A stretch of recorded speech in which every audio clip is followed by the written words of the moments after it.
Hey everyone, and welcome back to the Star Wars Library. And today we're going to be going through some more comic books. We're going to be talking about a series of issues that form a story arc called The Phantom Affair. This is in the Rogue Squadron series, comic book series by Dark Horse. I, of course, have it collected in this epic collection, The New Republic Volume 2 from Marvel. So, this story is actually done by Michael Stackpole and Darko Macon, and with art by Edvin Viaf. I'm going to butcher his name. so, but ultimately, the story is it follows the adventures of Rogue Squadron. Wedge Antilles is still in charge. It's it ultimately revolves around this mission on the planet Merlist. And the rogues are tasked with investigating the disappearance of a powerful new weapon known as the Phantom Project, which sounds a little familiar to the TIE Phantom Project, but that came later. So basically, this story is kind of a whole thing of espionage, and it's got combat, of course, the epic space combat and X-wing stuff that we know from this series, and a lot of political stuff as well, and it kind of has a lot of different elements there. And basically, it's going up against the Imperial Remnant. So, I mean, ultimately, you've got some other, key characters in here. We have Wedge Antilles, who is just as awesome. Quite frankly, I think these books and the novels really made Wedge Antilles cool. Like, I never cared about him in the movies, and it was these series that really kind of kicked that into fruition, for me at least. That's what made me go, like, oh, I care about Wedge all of a sudden. Corn Horn also is here. He is, of course, Stackpole's, basically his main character that he came up with. He's a standout character for sure.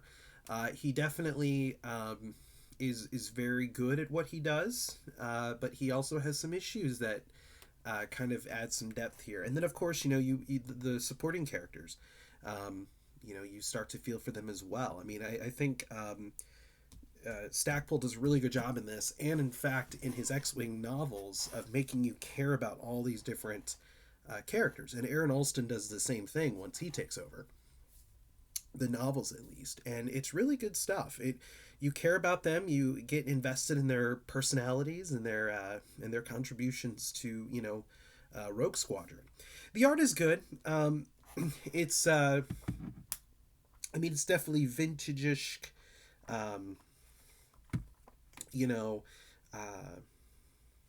You can tell it's from the 90s.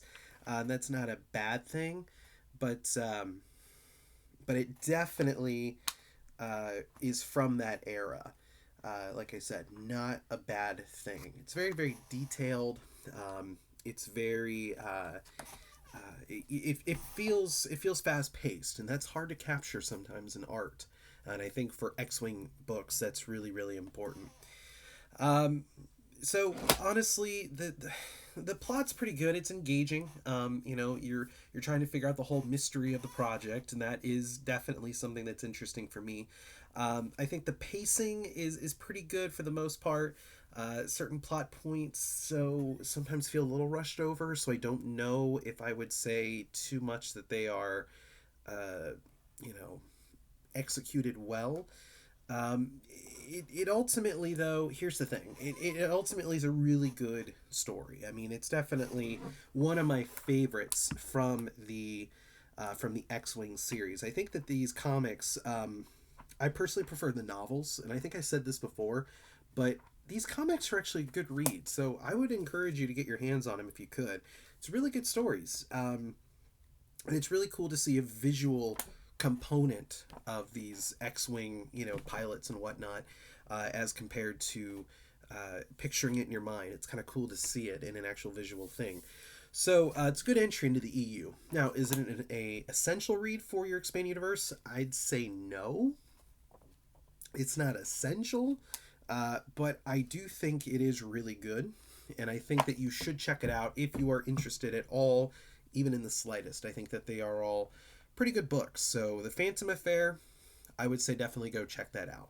But anyways, folks, that is all the time I have for today, and I will see you next time with another episode of the Star Wars Library.